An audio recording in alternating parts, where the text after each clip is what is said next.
हरे कृष्णा दोस्तों, कृष्ण संगीत चैनल में आप सभी का स्वागत है। आज इस वीडियो में हम आपको बताएंगे कि जो देवउठनी एकादशी है वो कब की है, इसका पारण का समय क्या है और किस दिन आपको व्रत करना है। बहुत ही असमंजस है इस बार की 25 को व्रत करें या 26 को व्रत करें। तो आज इस वीडियो में हम आपको ये जो असमंजस है वो दूर कर देंगे और साथ ही हम आपको इस वीडियो में आज पूजा विधि बताएंगे और कुछ अच्छे उपाय बताएंगे जिनसे आप भगवान श्री हरि महालक्ष्मी की कृपा प्राप्त कर सकते हैं। तो चलिए शुरू करते हैं इस वीडियो को।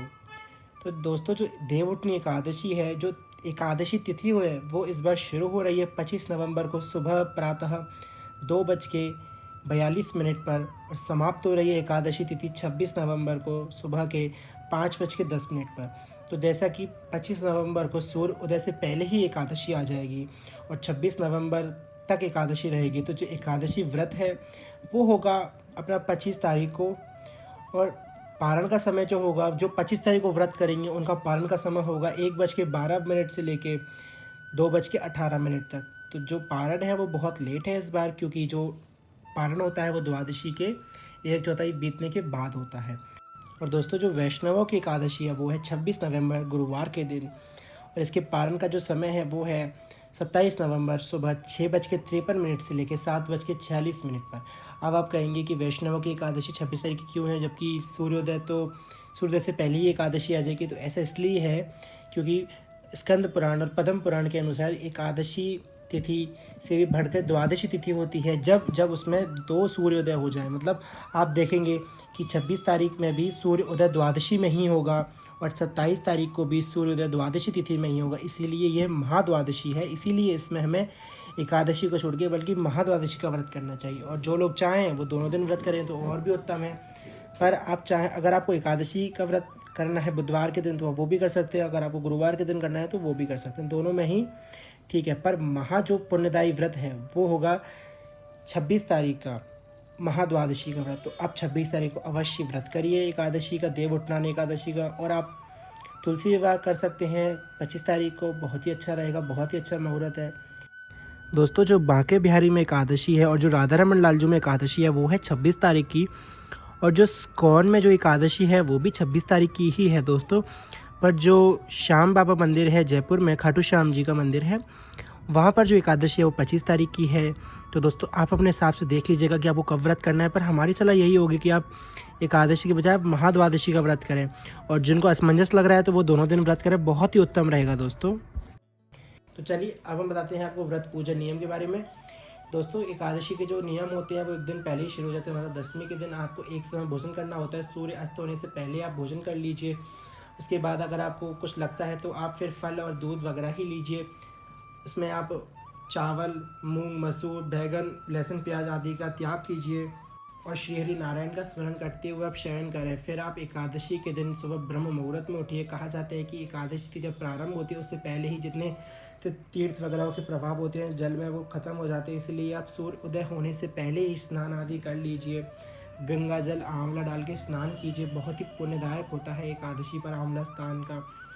स्नान करने के बाद आप नित्य कर्म की पूजा कर लीजिए। फिर आपको एक अलग से पूजा करनी है तो आप अलग से पूजा कर सकते हैं, नहीं तो आप मंदिर में भी पूजा कर सकते हैं। अलग से पूजा करेंगे तो दोस्तों इस तरह कुछ विधि है कि सबसे पहले आपको लेना है अपने व्रत का संकल्प। हाथ में आप जल और तिल और फूल वगैरह लेकर आप संकल्प कीजिए कि हे भगवान विष्णु, आज हम आपका व्रत करेंगे, हमें शक्ति दीजिए। जो भी आपको मनोकामना हुआ बोली और आप भगवान को बताइए कि आप कैसा व्रत करेंगे। आपको निर्जल व्रत करना है कि आपको फलाहार व्रत करना है कि आपको नमक वाला फलाहार करना है।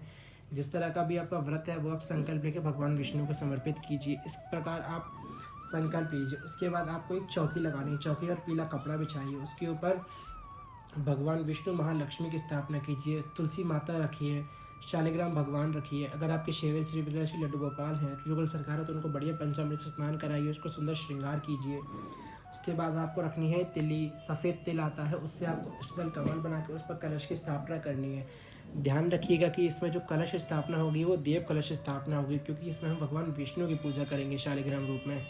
तो आप दीप कलश की स्थापना कीजिए। स्थापना करने के बाद आप उनको षोडोपचार रूप से पूजन कीजिए। धूप, दीप, नैवेद्य आदि से पूजन कीजिए उनको पीली मखाने की खीर का भोग लगाइए। भगवान को पंचमेवा 5 तरह के फलों का भोग लगाइए। भगवान को सुंदर सुंदर फूलों से अलंकृत करके सजाइए, उनको बढ़िया सुंदर श्रृंगार कीजिए। उसके बाद आप पाठ कर सकते हैं। पाठ में देखिए दोस्तों, एक तो आप पढ़ सकते हैं अपना जो एकादशी की कथा होती है वो पढ़ सकते हैं, वो सुन सकते हैं। उसके बाद इसमें बहुत ही उत्तम होता है गीता का पाठ, विष्णु सहस्त्रनाम का पाठ इसमें बहुत ही उत्तम है, क्योंकि कार्तिक मास चल रहा है तो आप कार्तिक महात्म्य भी कर सकते हैं, बहुत ही श्रेष्ठ फल है। और जो भी हरि कथा है, जितनी भी हरि कथा आप सुने वो बहुत ही शुभदायक है। और इसमें आप अधिक से अधिक भगवान विष्णु के मंत्रों का जाप कीजिए। मंत्र है ओम नमो भगवते वासुदेवाय, ओम नमो नारायणाय, श्री कृष्ण गोविंद हरे मुरारी, हे नाथ नारायण वासुदेवाय, हरे कृष्ण महामंत्र, इन सब का जाप कीजिए दोस्तों। उसके बाद भगवान विष्णु की कपूर से आरती कीजिए। भगवान विष्णु की आरती कपूर से करने पर भगवान बहुत ही जल्दी प्रसन्न होते हैं। भगवान की आरती कीजिए, 11 माता की आरती कीजिए। बहुत लोग दोस्तों भगवान विष्णु की आरती करते हैं सिर्फ, इसमें पर आप 11 माता की आरती ज़रूर कीजिए। बहुत ही अच्छा, बहुत ही पुण्यदायक होता है। इस आरती करने के बाद आप अपने बांधवों में प्रसाद बांटिए। इसके बाद दोस्तों दिन भर भगवान श्री हरि का स्मरण कीजिए। फिर आप सूर्य अस्त होने से पहले एक बार जैसे भी आपने संकल्प लिया है उस तरह आप भोजन कर लीजिए। भोजन आपको फलाहारी लेना है, जैसे कि सिंघाड़ी का आटा, कुट्टू का आटा, जो भी आप जैसे भी खाते हो। हम सलाह देंगे कि आप साबूदाने और सामा के चावल आप ना खाएं एकादशी के व्रत में, और लौकी भी नहीं खाई जाती है एकादशी के व्रत में। तो दोस्तों इन सब से आप भोजन अपना जो नमक या बिना नमक वाला जैसे भी आपने संकल्प लिया उस तरह आप अपना फलाहार कर लीजिए। दोस्तों आपको करना है जागरण। अब आप इसमें जागरण अगर आप पूरी रात करें तो दोस्तों बहुत ही श्रेष्ठ फल है इसका। अगर आप पूरी रात नहीं कर सकते जागरण तो आप एटलीस्ट रात के 12 बजे तक जागरण ज़रूर कीजिए। मतलब आप ज़रूरी नहीं है कि आप ढोल नगाड़े ही बजाएं, पर आप भगवान विष्णु का स्मरण कीजिए। रात के 12 बजे तक उनके नाम का जाप कीजिए, गीता पढ़िए, अच्छे अच्छे ग्रंथ पढ़िए, भाष्यवंत भागवत महापुराण पढ़िए, पद्म पुराण पढ़िए, स्कंद पुराण पढ़िए। अच्छे अच्छे पुराणों का पाठ कीजिए, भगवान विष्णु के नामों का जाप कीजिए। तो आप 12 बजे तक सोइए। उसके बाद दोस्तों आप चाहें तो सुबह से ही लेके अखंड जोत जला सकते हैं भगवान विष्णु की हरि प्रबोधिनी एकादशी पर। और दोस्तों जो देव उठाए जाते हैं उसकी विधि बहुत ही अलग है, उसको हम आपको बता देते हैं अभी कि देव उठनी एकादशी पर आप जब पूजा कर लेंगे उसके बाद आप देव बनाइएगा। जो देव होते हैं वो गेरू से बनते हैं, वो आप देव बनाइएगा, उनको ढक के रख दीजिएगा। गन्ने के स्तंभ लगाए जाते हैं, चार गन्ने के स्तंभ आते हैं, उनको लगाए जाते हैं, उसके बाद उनको ढक दिया जाता है।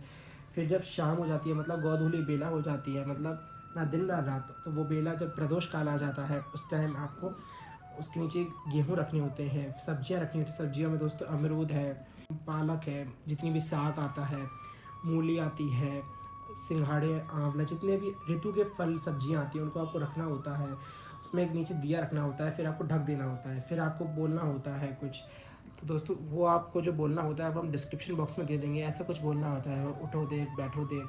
और अगर आपको दोस्तों वो नहीं आता है तो आप सिंपल सा एक मंत्र बोल सकते हैं, उत्तिष्ठ उत्तिष्ठ गोविंद उत्तिष्ठ गरुड़ध्वज उत्तिष्ठ कमलकांतः त्रैलोक्य मंगलम कुरु, ये मंत्र आप बोल सकते हैं। तो इसका जो भावार्थ है दोस्तों वो है, हे गोविंद उठिए उठिए, हे गरुड़ध्वज उठिए, हे कमलकांत निद्रा का त्याग कर तीनों लोगों का मंगल कीजिए। तो इस प्रकार आप अपने देवों को उठाइए। उसके बाद आप फिर भगवान विष्णु की पूजा करेंगे षोडोपचार रूप से, क्योंकि अब वो उठे हैं तो आप उनकी पूजा कीजिए, उनको बढ़िया भोग लगाइए, फलाहारी भोग लगाइए उनको, क्योंकि बहुत 4 महीने बाद जगह हैं भगवान, तो उनको सुंदर सुंदर भोग लगाइए, उनकी आरती कीजिए। और ध्यान रखिए इस दिन अपने घर को बढ़िया साफ़ सुथरा सजाइए, अपने घर के आंगन में दीप लगाइए, घेरों के बाहर दीप लगाइए, अच्छे से अपने मंदिर में दीपदान कीजिए, तुलसी माता पर दीपदान कीजिए, तो उसका विशेष फल होता है। आप दीपदान कीजिए।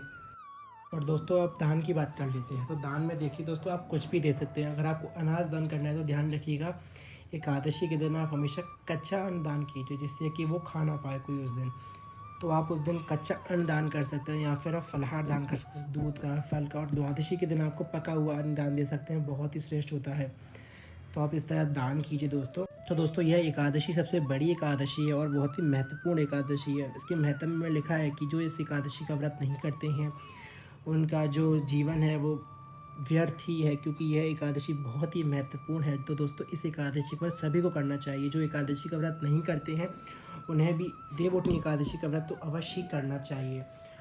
और जो व्रत करने में समर्थ नहीं है तो दोस्तों वो पूजा ज़रूर करिए, कथा ज़रूर सुनिए। अगर आपने हमारी कथा की वीडियो नहीं देखी तो आप इसको डिस्क्रिप्शन बॉक्स में जाके सुन सकते हैं। हमने कथा की वीडियो अपलोड कर दी है दोस्तों, आप वहाँ जाके चेक कर सकते हैं। तो दोस्तों अगर आपको ये वीडियो पसंद आई तो वीडियो को लाइक कीजिएगा, चैनल को सब्सक्राइब कीजिएगा। हरे कृष्णा।